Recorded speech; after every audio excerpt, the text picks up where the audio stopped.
Welcome to the second in a series of interviews on Context TV. The series will focus on the new book, The End of the Megamachine, A Brief History of a Failing Civilization by Fabian Sheidler.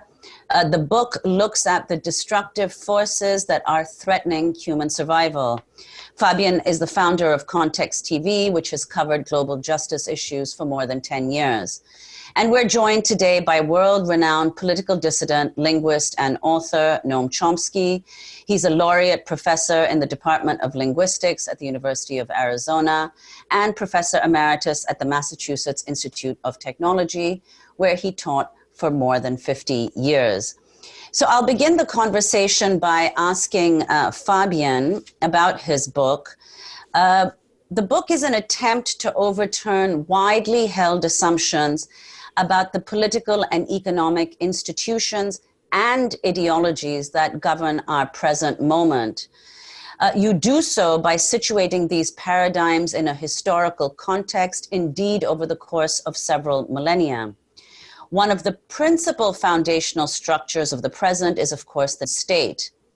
As against the argument that the state was necessary to, so to speak, limit or contain eruptions of violence in a Hobbesian war of all against all, you, in fact, suggest that violence has increased with the emergence of state power.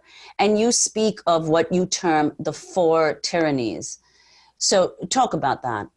Yeah, first of all, I'm so grateful to be here with you and with Noam, whose work was so crucial for my own work. So thank you for joining here. And indeed, the book is about demystifying our history. And I think this is crucial to understand the destructive forces that are by now threatening human survival and the survival of the planet, indeed, with the destruction of the natural ecosystems, with climate havoc, and with the threat of nuclear war.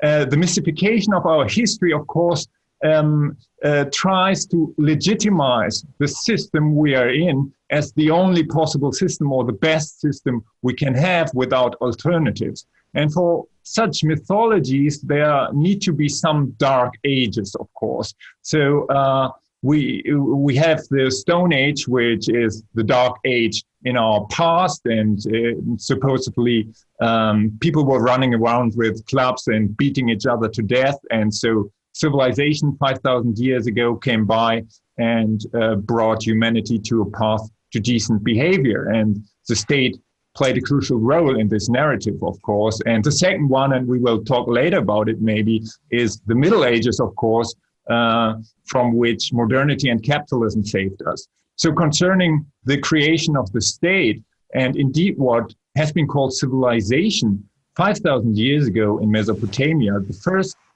city-states were created, and they were heavily militarized, and the invention of slavery as an institution took place in this time also, and the invention of writing, which was a tool of logistics and of organizing slavery as well.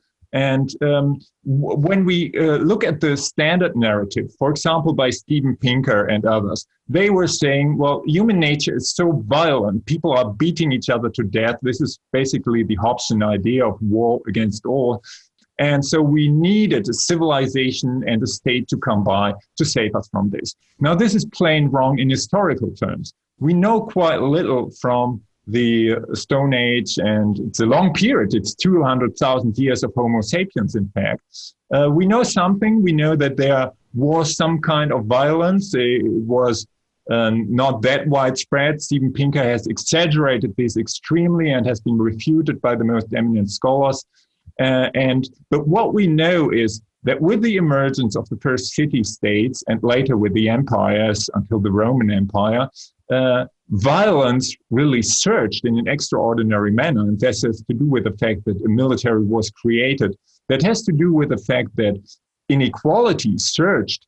The land privatization played a crucial role in antiquity, and it concentrated wealth in the hands of an extremely small number of people, and the others were forced to serve either as soldiers, as mercenaries, or as slaves, or as indented laborers, wage laborers, and so on. So it was an extremely violent system that was created. The first systems of domination were created at that time, and I call these systems the four tyrannies. So the first tyranny is physical power, which of course is most obvious in the militarized state, in mafias as well, in warlord systems from which states very often emerge. The second kind of tyranny is what I call structural violence, a term used by Johann Galtung. And structural violence means that you cannot see the physical violence directly. One example are property relations. For example, if you take Berlin, the city where I live, there are corporations which own hundreds of thousands of apartments, and the poorer half of the Germans don't own anything. So you have to get a job to pay your rent, and people tend to think that this is normal. The people who have all the apartments are very clever, and the others haven't made it, and so on. But the fact is that this is a relation of violence, because if you lose your job, you cannot pay your rent, then the landlord will come and say, get out of here. And if you don't, the police will show up and take you out. And of course, in the United States, currently, the evictions of millions of people, this is a very serious example of structural violence, which turns into physical violence. But structural violence tends to be seen as normal. It tends to be seen as something that is natural in a way. And this has to do with the third pillar, ideological power. And ideological power in a systematic way also started 5,000 years ago. The invention of writing was very important. And it was not only used for logistics, but also to write down the mythologies and the religion of the upper classes, which legitimized and justified the system of exploitation and rule of that time. So ideological power tries to impose a narrative that says, well, this is given by God, this order is given by God, or it is natural, it cannot be changed, and all of this. But the interesting thing about all these means of ideological power, they can be turned around in the other way. Writing, for example, was used later with the first prophets like Amos and others to criticize power relations, to criticize property relations. And this is, of course, the case also with modern media. Noam has written extensively about this, the media as a power system, but they can be used as a counterforce. So the internet is an example. It can be used as a counterforce. So it's a contested terrain, ideological power. It's never complete. It's never certain. And the fourth tyranny, which I talk about in the book, is a little harder to grasp. And I call it the tyranny of linear thinking. It's the idea that man can control other human beings and nature in general in a linear way by a chain of command. I command and another person obeys. I command and nature obeys. This is an idea that can only evolve when there is command and obedience, like in the military, for example. And so rulers thought that way, that they can control in a linear way their subjects. And the idea that God controls creation is a projection of this earthly rule onto heaven. And in modernity, this idea turned into the idea that man, as an engineer, can control nature as in a relation of command and obedience. And we see that today in the idea, for example, that we can geoengineer us out of the climate crisis, that we can control nature. And I think it's quite an erroneous and dangerous idea, because nature, all living things, are based on cycles, causal cycles. Every effect is at the same time a cause for many other things. So it's not linear, it's not deterministic. Living things work in a completely different way. And if we try to control human beings and nature, we will end up destroying it. And this is quite the case today.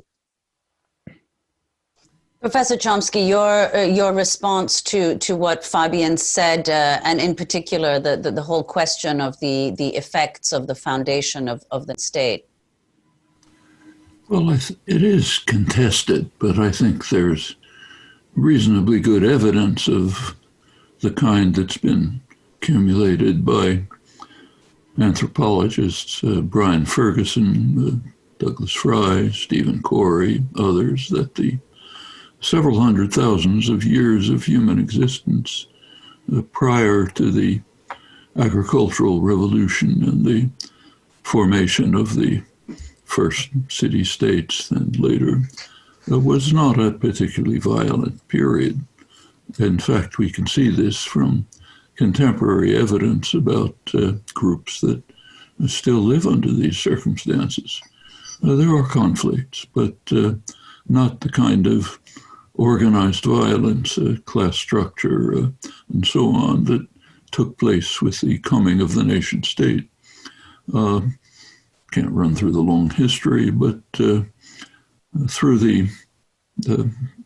in the last 1,000 years or so, just take a look at that, our immediate past, the most violent areas of the world were Europe. European states were being formed in that period. Remember that Italy, Germany, these are pretty recent state formations. They were being formed in the 18th, 19th century, as the same with Britain and France were struggling over who dominates what areas. The state system as it emerged through the last couple of hundred years was extremely violent. Finally led to horrendous wars. First, Second World War, a large part of them was determining where the state system should exist within Europe. In fact, about the main reason why we haven't seen any wars since, major wars among powerful states, is that they reached the point where the next time they would have a war, they'd all be destroyed. There's no way to have a war among major states any longer, or everything's over. So Europe moved towards the beginning of the erosion of the nation-state system. Centuries and centuries of trying to create it. Since 1945, it's been slowly eroded. It's a difficult process, a lot of fragmentation and reaction. But the European Union, with all of its major flaws, is some kind of a step towards eroding the boundaries of the major states. So the Schengen Agreement, which is one of the positive sides of the European Union, enables you to travel from Spain to, Eastern Europe without crossing any borders. In that sense, it's rather like the Ottoman Empire. The Ottoman Empire was horrible in many ways, but it was a loose structure in which local regions could take care of themselves. So if you were in the Greek community in Beirut, you ran your own affairs. You could travel from Cairo to Baghdad to Constantinople, Istanbul, without crossing any borders. The imperial states, mostly Britain and France, moved in and imposed state structures with no concern for the interests of the populations. They have nothing to do with them. Same happened all over Africa. That's why you see straight lanes on in the state borders. The imperial powers imposed state structures in their own interests with no concern for the fluid, overlapping, complex relations within those societies. So, of course, it always leads to violence and brutality. That's almost natural. Now, in this current day, we have to face the fact that we have to move towards an erosion of this system. Also, as Fabian said, an erosion of the structures of authority and domination that exist within it, towards a more fluid structure of the international social order, which will break down structures of authority and domination and also erode borders. Every crisis we are facing now, and they are major crises, is international. They don't have borders. The pandemic doesn't stop at a border. Global warming doesn't stop at a border. The nuclear war will destroy all of us. The erosion of democracy over the world is infectious. Happens in one place, it affects others. So yes, we have to, there have been thousands of years in the Western world, a couple of hundred years of establishing state structures, which they've had their benefits, they've had many horrible consequences.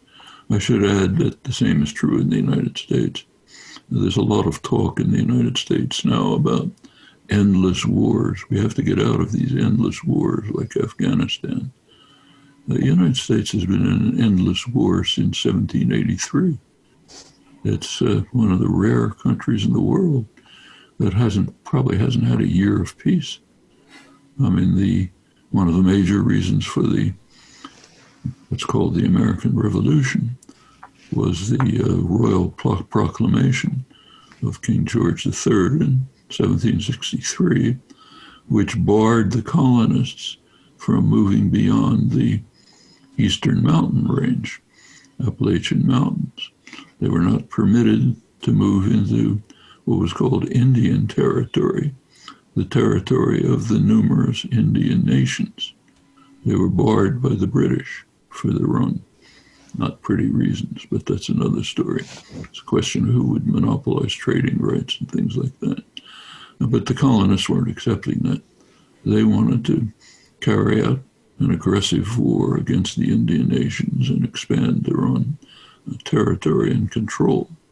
Now, that was also true of great land speculators like George Washington, who wanted to move to the West for speculation and profit. As soon as the British were gone, the war started against the Indian nations. Ugly, horrifying history of extermination, expulsion, treaty violation, conquest of half of Mexico, and a war of aggression. Finally reached what's called the National Territory. But that was a century ago. Then come many other wars. So it's kind of not the same as, but somewhat similar to the imposition of the state system in Europe during the same period. These are not ancient constructions. They're being constructed in recent years. The Second World War was to a significant extent about who's going to control Alsace-Lorraine and the Ruhr Valley. Russia, the French and the growing Prussian imperial empire have been fighting about that for years.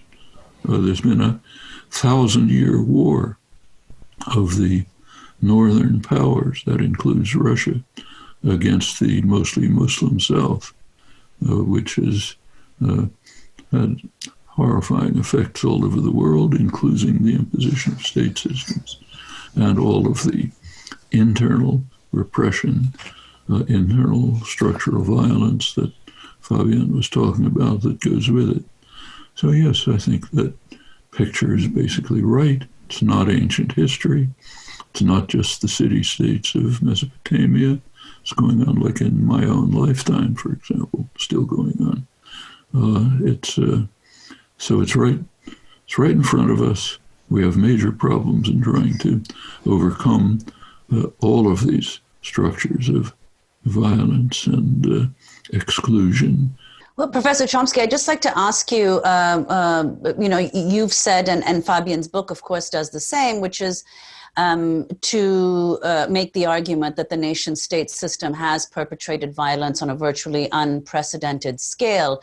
You mentioned the European Union as a means of, at least in some sense, transcending the limits imposed by nation-states. Now, is it your sense that that model itself is, rather than being even somewhat universalized, is itself crumbling within the EU? with Brexit, but not only with Brexit? I mean, do you see the nation state in any sense, quite apart from the US, where there's no evidence at all that this might happen, but elsewhere that the state could become less powerful? Well, I should say that the United States is facing a possible situation of breakdown that goes beyond the European Union. The United States is facing possible civil war. It's not a fringe idea. Just a couple of days ago, two highly regarded senior military commanders, General John Nagel, Lieutenant Colonel, another Lieutenant Colonel, wrote a remarkable open letter to the chairman of the Joint Chiefs of Staff, the top military officer in the United States, General Milley. These are incidentally not fringe characters. They are right at the center of the top military establishment, highly regarded. They reviewed for him his constitutional duties in case President Trump refuses to leave office if he loses the election, surrounds himself by paramilitary forces. Somebody else wants to get into the act. Surrounds himself by paramilitary forces of the kind that he sent to terrorize Portland recently. Notice he didn't send the military, which probably wouldn't have followed his orders. He sent paramilitaries, like the border tactical units of the border guards, who terrorized people in the desert right south of where I live in Tucson. Suppose he surrounds himself with them, armed militias. This letter from Nagel said, "It is your duty, General Milley, to send in military forces, maybe the 82nd Airborne Division, to force them out of office."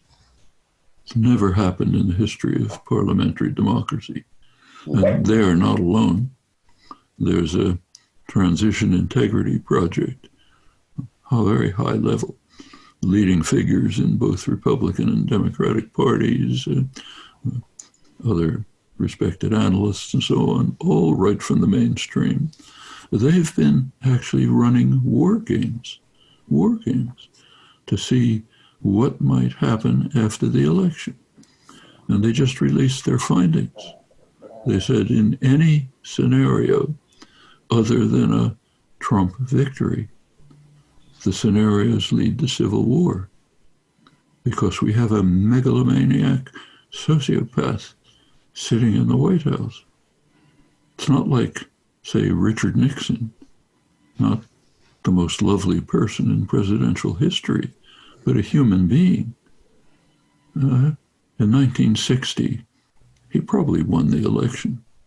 The election went to Kennedy through machinations by the Democratic Party operatives in Chicago and elsewhere. Nixon didn't challenge it. He placed the welfare of the country above his personal ambitions.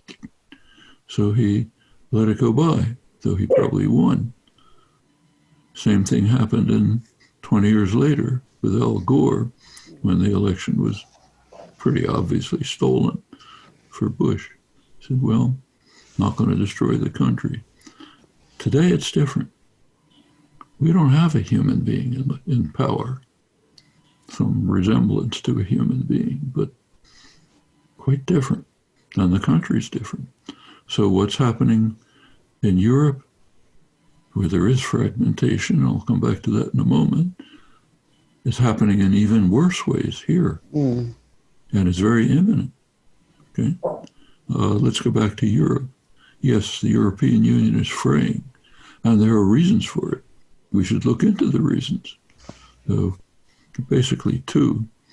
One is, there are several. One is that the way the European Union was designed, largely under German influence, German banks and so on, the economic system is dissociated from the political structure.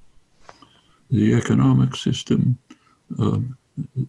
is basically run by an unelected troika in bureaucrats in Brussels. European Council, unelected. European Commission, unelected, IMF, of course, unelected.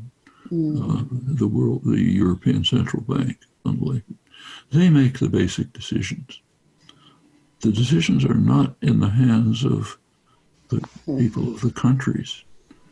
Well, that's a recipe for disaster. And it was made worse by something that is, by the plague that has hit much of the world in the past 40 years, the neoliberal plague. Its major principle is that government decisions have to be taken out of the hands of government. Government has a flaw. It's partially influenced by populations.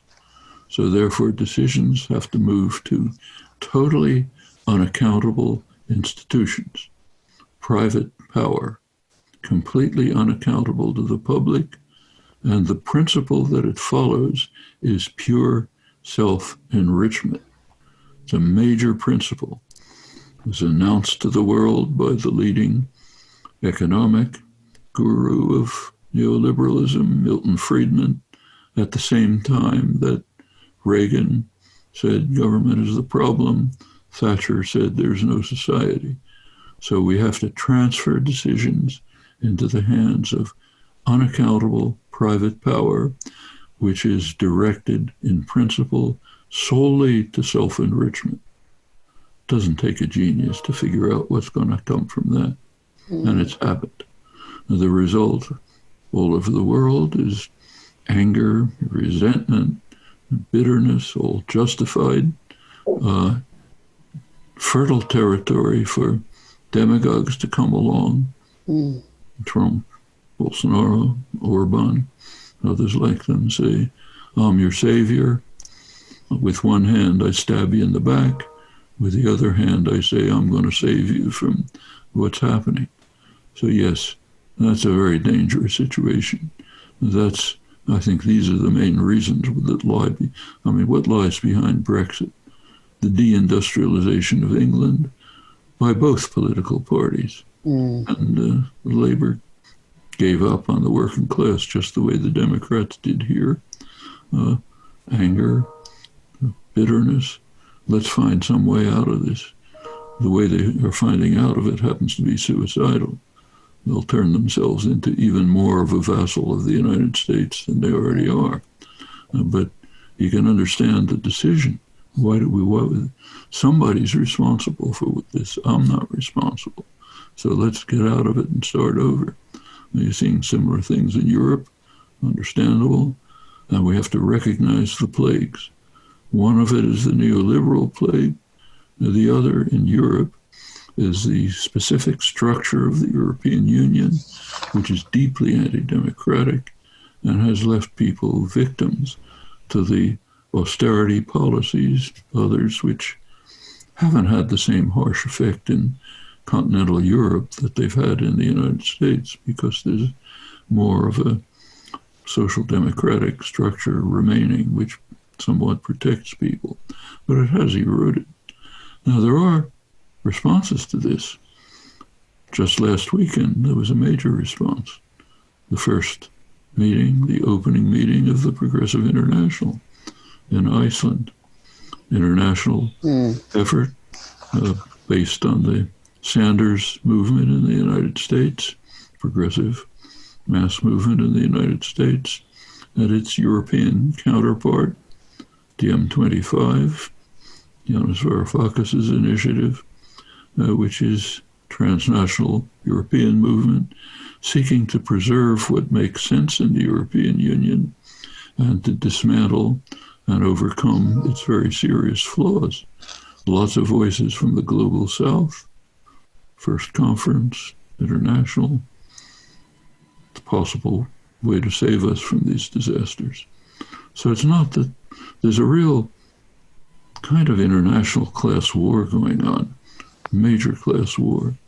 There's an effort to construct a reactionary international. based in the White House. That's what the agreements between Israel and the Arab dictatorships are about, forging a component of the reactionary international in the Middle East with the most reactionary states. The Gulf dictatorships, family dictatorships, the Egyptian dictatorship, Israel, which has moved very far to the right, bringing out tacit relations and turning them into formalized ones under the aegis of the United States.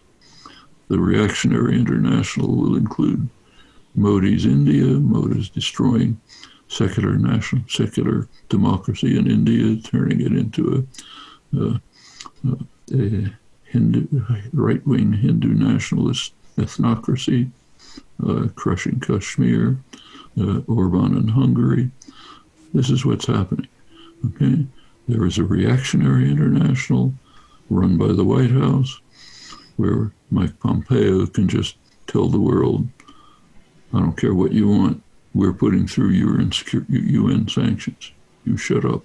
That's one international. The other is the progressive international. The first is trying to reconstruct the neoliberal system that caused these crises in a harsher and more autocratic form. More surveillance, more control, more centralized power, centralized economic power under the control of the White House. That's one.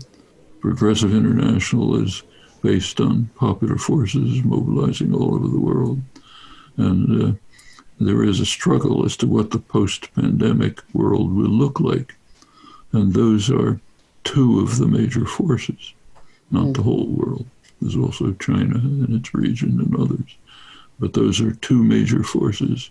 They all have to do with the kinds of things Fabian was talking about, the nature of the nation state, the violence it brings with it, the chances to overcome it, the internal structural violence having to do with safeguarding the property relations of the very rich and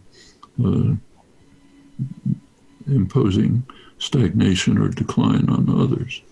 We should recognize how deeply rooted this is in what had been in the past the most democratic states. Like take the United States. The Constitution of the United States in the 18th century was a fairly progressive document. Not today. I mean, today it's radically regressive, but then it was progressive. But remember what it was founded on.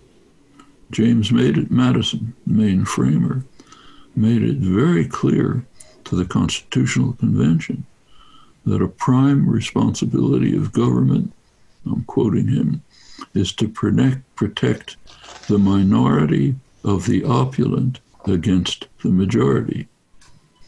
Protect the property rights of the opulent against the majority. The major scholarly work on the Constitutional Convention, formation of the Constitution, Marshall Klarman, the gold standard in scholarship is called the Framers' Coup. The coup that the rich, wealthy, mostly slave-owning framers carried out against the population who wanted more democracy, and the framers wanted less democracy and constructed the Constitution to prevent it, because you have to protect the minority of the opulent against the majority. Now that's the most democratic move of the 18th century. There's been history since, up and back, but we should bear in mind where we're coming from. Well, Fabian, I mean, earlier you mentioned another theme that recurs through your book, which is that of modernity. And you mentioned that in the context of the formation of the nation state. But in the book, you also question the widely held assumption that modernity brought with it, the advent of modernity brought with it an age of enlightenment, of universal human emancipation. So could you explain what the argument is there, in addition to what you've said about the state and what Professor Chomsky has also just said? Yes, sure. First of all, I would like to respond also to what Noam Chomsky just said. I think on the side of the progressive internationalism, one thing is very important, and this is the theme of climate refugees. I mean, we will have climate havoc. Maybe we can limit it to a certain extent. Maybe we will limit it to 3 degrees or even 4 degrees, but we can even reach 5 degrees. And so the question is, where will the people in Bangladesh go to when their country is destroyed? I mean, you can only solve this internationally with borders like we have them now with the European Union and the US and so on, shutting borders down. You will have a human catastrophe that is without any parallel in human history. So I think this is a very important part of what Noam just said. Concerning the myth of modernity, if you will, the standard narrative is that we come from the dark Middle Ages and modernity saved us and brought us into an era of light. And this is historically quite wrong, because the main things that are usually attributed to the Middle Ages, the dark Middle Ages, like torture, like the Inquisition, like witch hunts, all of them reached their climaxes in the early modern age, in the 16th, 70s, and partly in the 18th century. And the same is true for slavery, of course, and for all the genocides that we have seen since Columbus. I mean, in the Americas, tens of millions of people have died due to the conquest in South America and North America and in Africa and Asia as well later on. So it's really the essence of what I call the monsters of modernity. And we also have to see the surge of militarization that came in modern times. When William the Conqueror conquered Britain, he had something like 10,000 soldiers. So compared to modern armies, it was tiny. In the early modern age, Wallenstein, the great warlord, in the 30s year war in the 17th century, he had 100,000 soldiers. And later, Louis XIV of France had 400,000 soldiers. And later, there were millions of soldiers in the First and Second World War. And the same is true for arms. There has been an arms race that started in the 100 Years' War between France and England in the 13th and 14th and 15th century, with the introduction of firearms. And firearms played a crucial role in the emergence of capitalism, because you need a lot of money to buy firearms. And so states, we were talking about the modern state emerged in a co-evolutionary way with the institutions of capital accumulation in those days. And the reason is that states at that time needed lots of money to buy cannons and to buy mercenaries, and they didn't have the money. So where did they get the money from? They got it from the bankers in Genoa, in Florence, in Venice, and so on. The city-states of northern Italy, in fact, formed quite a similar system to the city-states of Mesopotamia thousands of years earlier. And so the bankers and merchants were lending money to the sovereigns. The sovereigns went to they bought cannons and they bought mercenaries. They went to other countries, looted these countries, and from these looting, they paid, as one would say today, the return on investment to the bankers and merchants. And so it was a business model for them to use the states as a means to produce this return on investment. And the states, which is interesting, in the system were indebted from the outset. The modern state was dependent on capital. And what is interesting about what Immanuel Wallerstein has termed the modern world system, which was created in these days, is that the nation states or the territorial states, they were limited to certain regions, but capital was international from the very beginning. So what we see in neoliberalism in a very strong way today has been there for the last 500 years in a way. So the system that was created out of war, out of this machinery of capital accumulation and war at that time, was something radically new in the history of the world. And it is founded on three pillars. The first pillar is the endless accumulation of capital in an endless cycle of profit and reinvestment. There were many societies in which wealth and income was distributed in a very uneven way, like the Roman Empire, Chinese empires, and so on.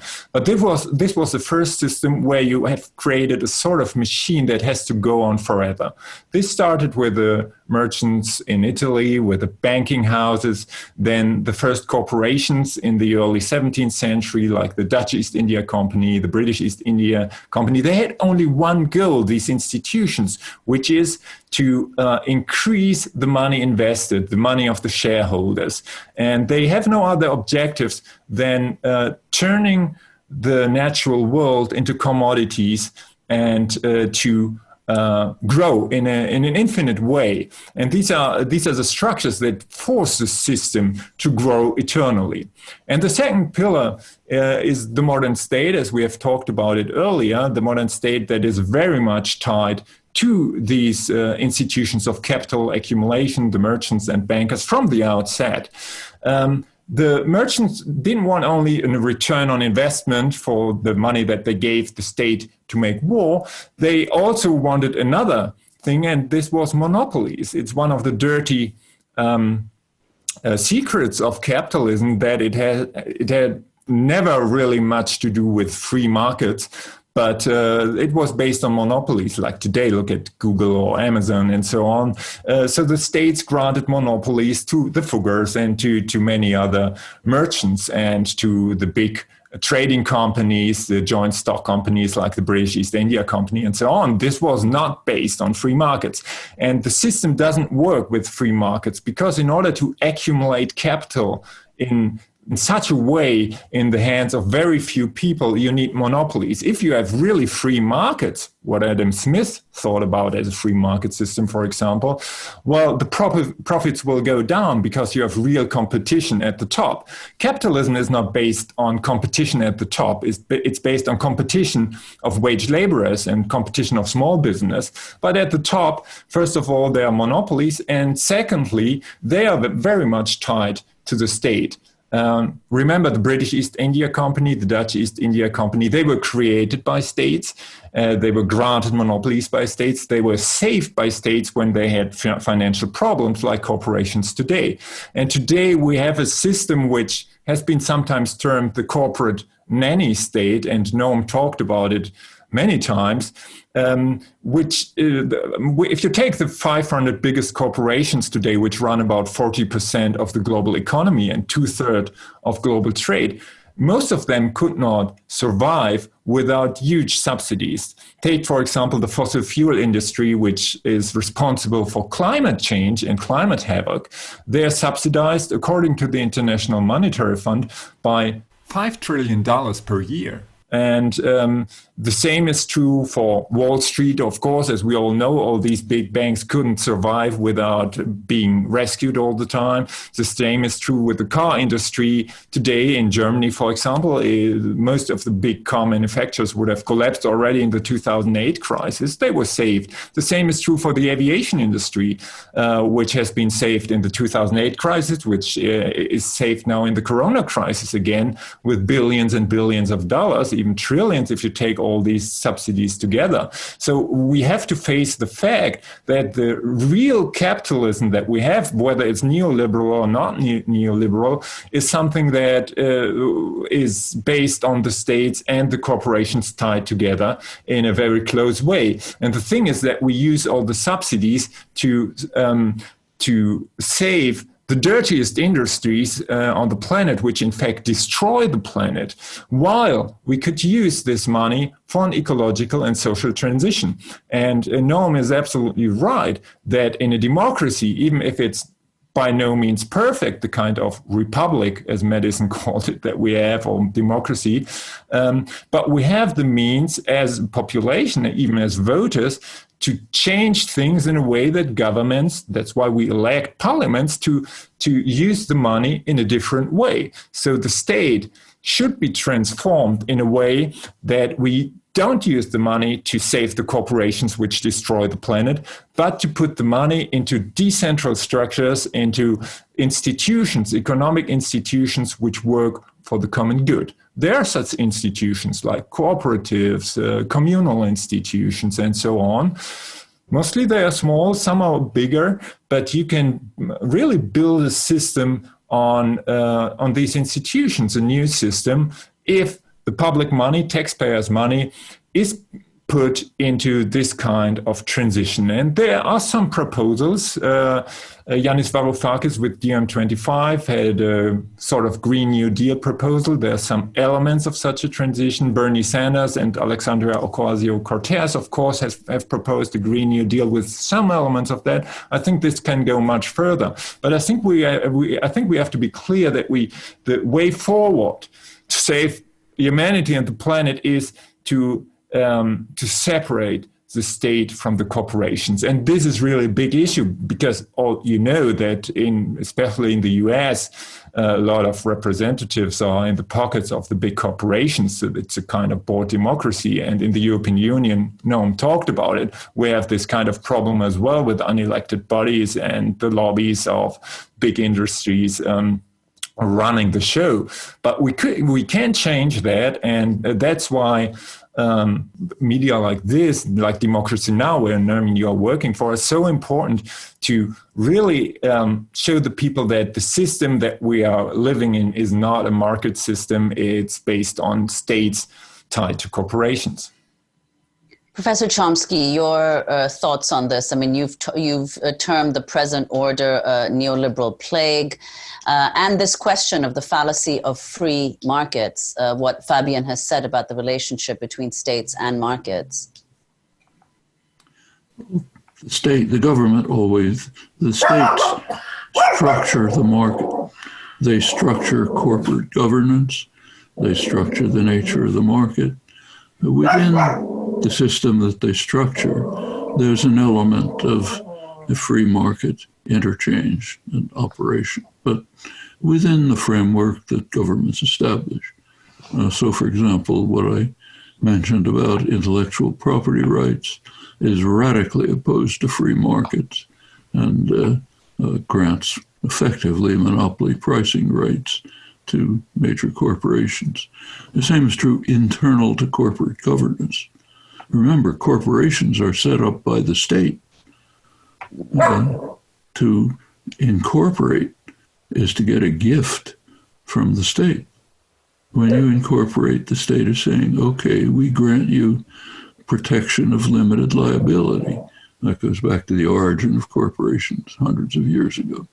So you're getting a gift from the state, and in return, the state determines the mode of corporate governance. Well, the neoliberal plague, which was quite different from the period that preceded it, could go into that. One of the changes it instituted was changes in the rules of corporate governance. It allowed CEOs, heads of corporations, to pick the board that sets their remuneration. Okay, the remuneration is partly salary, partly stock options, all sorts of devices. But there's a board of directors that determines it. The new rules of governance allowed the CEO to pick it. What do you think is going to happen from that? See, management remuneration has shot through the sky. One of the main factors in the huge inequality that's developed during the neoliberal period is simply the dragging of remuneration up for a tiny percentage of the population. CEOs, other managers dragged up with them, university presidents, the whole system. It's just to give you a picture of it.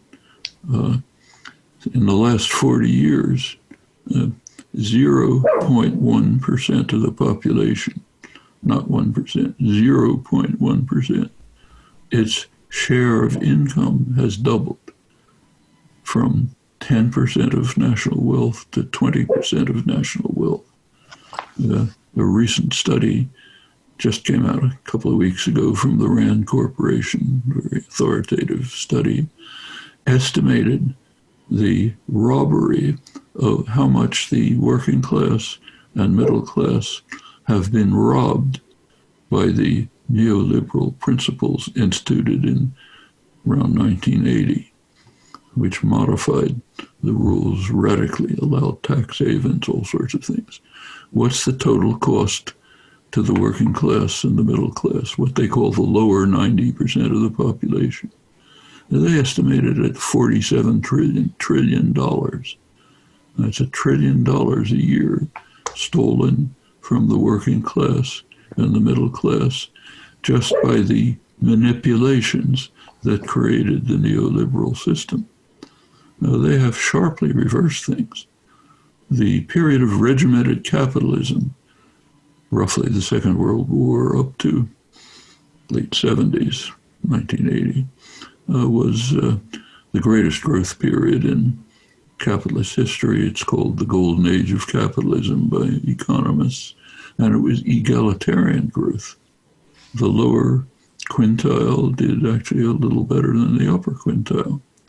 There were no financial crises because the banks and the financial institutions were under control. There were no tax havens. They were illegal. Treasury Department enforced the law. There was no heaven by any means. All of the basic problems of capitalism that Fabian mentioned were there, but they're in a different form, just as they're there in a different form in social democratic Norway and radically neoliberal America. There are different varieties of state capitalism. It's all state capitalism, but many different varieties. And when we're thinking about the immediate problem, the main problem we face, as Fabian pointed out, is the heating of the environment. If we do get to 3 or 4 degrees centigrade, higher than pre-industrial levels, we're probably finished. It's very hard to imagine that any form of organized human life will survive at that level. The main analysts call it cataclysmic. And we are moving there. So we have to do something to change that.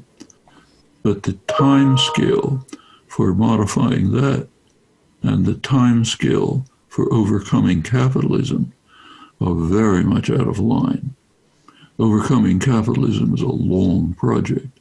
A basis has to be established for it in public consciousness, in alternative institutions of the kind that Fabian mentioned, and so on. Dealing with the coming environmental catastrophe is a matter of the next decade or two. It's going to have to be done pretty much within the framework of state capitalist institutions. Fortunately, these can be very much modified, very much. Like the Green New Deal, the version that was presented to Congress is very vague and imprecise, but there are much more specific versions. One of them is worked out in detail by Robert Pollin, economist Robert Pollin, my friend and co-author. Our joint book on this has just come out yesterday, in fact. A very detailed plan to how to move towards meeting the goals of the top goals of the climate analysts, reduction of emissions by about 50% within a decade, complete net zero emissions by 2050. We can meet that with feasible methods, all known to us, with a fraction, literally a fraction of the state expenditures that were used to bail people out after the pandemic, way less than was used during the Second World War. It's all available, all possible, roughly within the framework of the general state capitalist institutions, but they have to be changed. So take, say, the fossil fuel industries. Right now, there is nothing to stop the government from buying them up, handing them over to the workforce, terminating use of fossil fuels, shifting them to sustainable energy. It's not even a lot of money with the low oil prices. That's perfectly feasible. That can be done tomorrow. It maintains state capitalism, but in a sharply different form. And you can say this across the board. The careful Green New Deal proposals go into all of this in detail. Also how to create better jobs, more jobs, including taking care of the people who will lose their jobs under transition to a sustainable economy. A lot of this is worked out in great detail in the major Green New Deal proposals. Robert Pollins is one, Jeffrey Sachs uses somewhat similar models, comes out with similar results. It's all in our hands. The problems, the deep problems of capitalism will remain. They have to be overcome, but in a longer time range and by other methods, like the ones that Fabian mentioned. Self-managed industries, for example, which are proliferating, cooperatives, localism in food production. Many means can be pursued to try to erode, undermine, destroy the long-standing system. But we have immediate problems to face. Those refugees fleeing from Bangladesh are not in the far future. Just a couple of months ago, there was a cyclone of unprecedented proportions, one of the predicted effects of global warming in East Bengal, West Bengal and Bangladesh. A large part of Bangladesh was underwater. Okay, it was one cyclone. It's going to keep coming. Sea levels rising. These are what's called the refugee problem today, which is in fact, as Pope Francis put it, a moral crisis of the West, not a refugee crisis. That's going to expand enormously very soon. We have to deal with that within pretty much existing institutions. Timescales allow us nothing else. So we have to bear that in mind. A lot of things to say about the Enlightenment and modern history, but there's not the time to go into. So, Professor Chomsky, I mean, could you elaborate a little bit, because, as we wrap up, what you think, you've said a little bit on the climate crisis that's not only imminent, but in fact present and only likely to accelerate. Whether you see any kind of political will, and if so, where, to institute the kinds of changes that you're talking about and the figures you mentioned have been talking about, and what role you think the kind of more or less global climate activism led by young people, what role and what significance and influence that might have? It's very significant. I mean, if you look at this international class conflict that's taking place, sort of symbolized by the reactionary international in the White House and the progressive international that just met last weekend. It's based on large popular movements and popular forces. So let's take the climate activism. As you say, that's been led by basically two groups.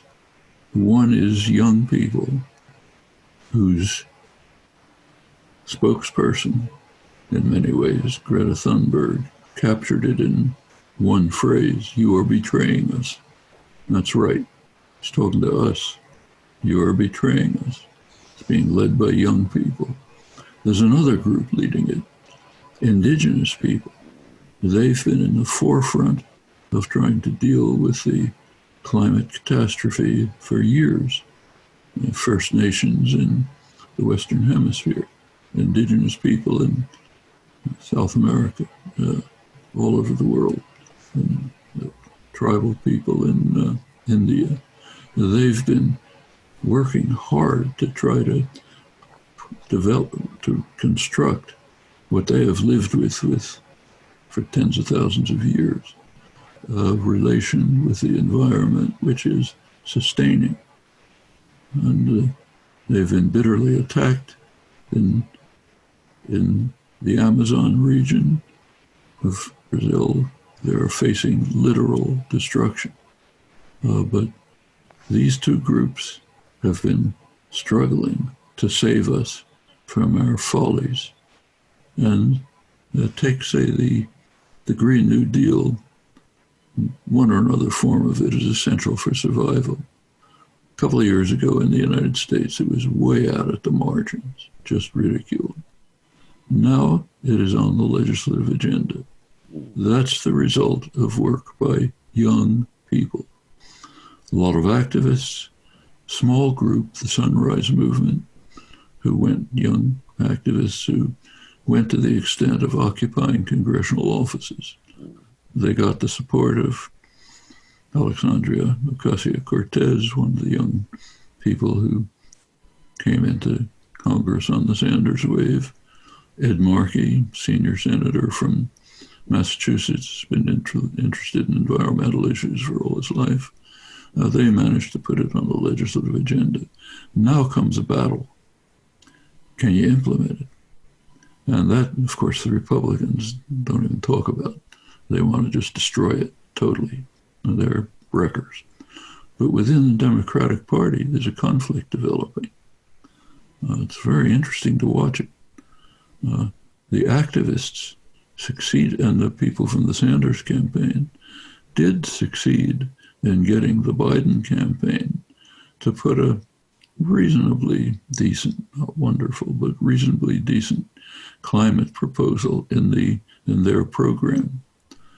The Democratic National Committee, the Clintonites, the donor-oriented segment that runs the party, killed it. You can see it very dramatically. You go back one month, late August. If you looked on you ran on Google, Democratic Party climate program, you got the mildly progressive Biden program. Click on it now.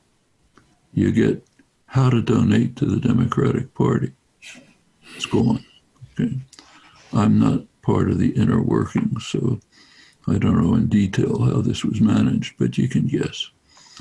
Seems pretty clear that the Clintonite managers killed it.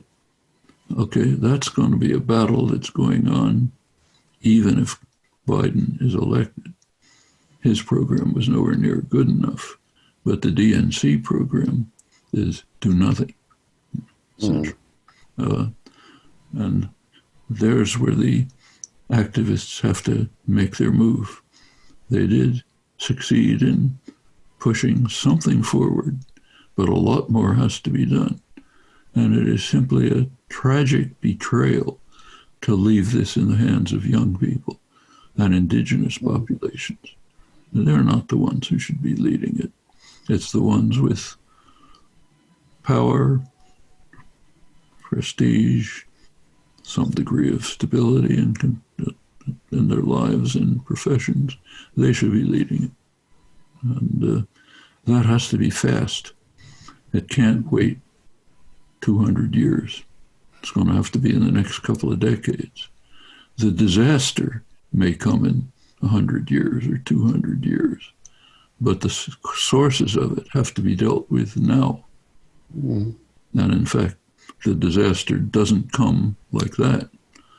It grows. You see bits and pieces of it every year.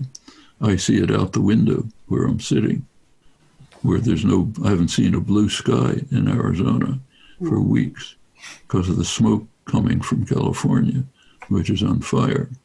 Okay, that's coming now.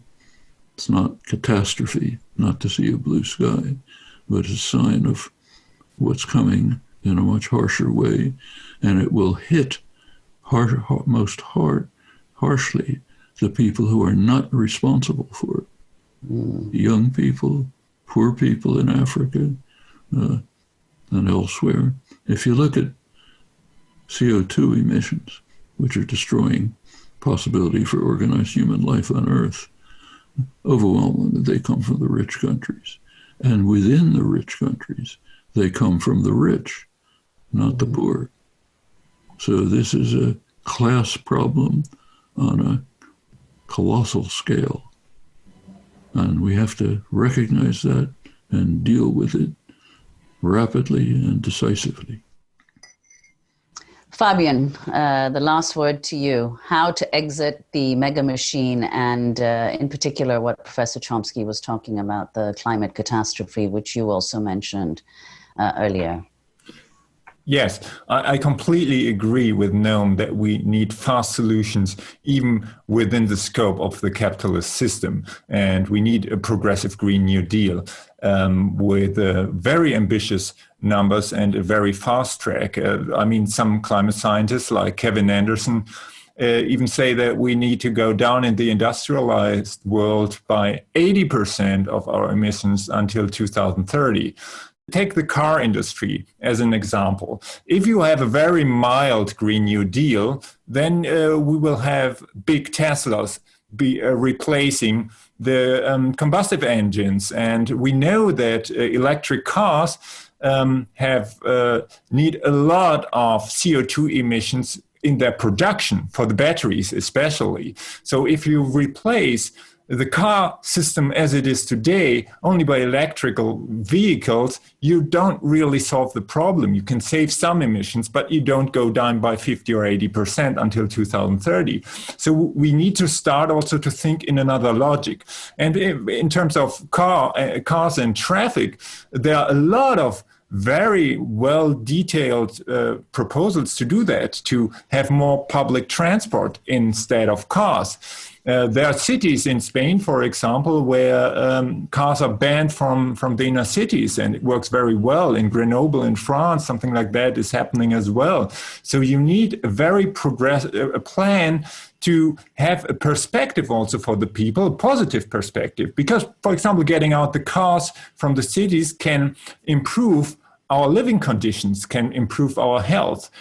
Children can play in the streets. You need a progressive vision for a better world where you can have the need, transport, for example, satisfied with less production of cars. So I think we need both. We need a technical revolution, replacing fossil energies by renewable energies, and we have to, at the same time, make steps to a logic of better living with less goods. Because at the end of the day, we have a huge overproduction. And it's not only the climate crisis. We have caused the 6 big species extinction in the history of the planet. There were 5 big extinction events, the last one being 65 million years ago when the dinosaurs were almost wiped out. And this species extinction would happen even without climate change. So it's also the whole system of overproduction that has to be changed. And when we do that, and I completely agree with Noam that this is a class question and it's a kind of class struggle here, because the overproducers and the overconsumers are the richest 20% of the planet, and mostly in the industrial worlds. Those people have to go down with their production and consumption. And the poor people cannot consume less. They can consume in a different way, but not less.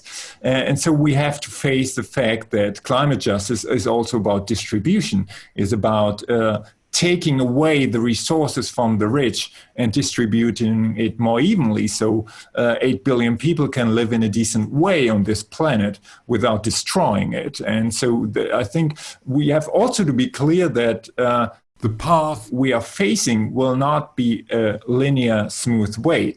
And for progressive movements, I think it's very important to get prepared for crises, like the crisis of 2008, like the corona crisis, because in this type of crisis, the elites also have problems. They have to justify huge amounts of money that they put in one direction and not in another direction. And in the corona crisis, we would have had the possibility, if you will, to put all the money not into Boeing, the aviation industry, the car industry, and Wall Street, which was the bailout plan that was actually imposed. But if we had, the social movements were on a higher level in a way, we could turn the situation in a way that the money is put in a different way. But learning from one crisis means to be prepared for the next crisis, to grow stronger. And I think there are signs that this can happen with the convergence of the Bernie Sanders campaign, with Black Lives Matter, with the climate movement, which has been very strong before the corona crisis. And I think it will re-emerge. And I think the convergence of these struggles is very important. And to see that the social justice issues and the environmental issues can only go together. We can solve this crisis only with those two things at the same time. Well, with that, Fabian, thank you so much. Professor Chomsky, thank you so much. That ends the conversation.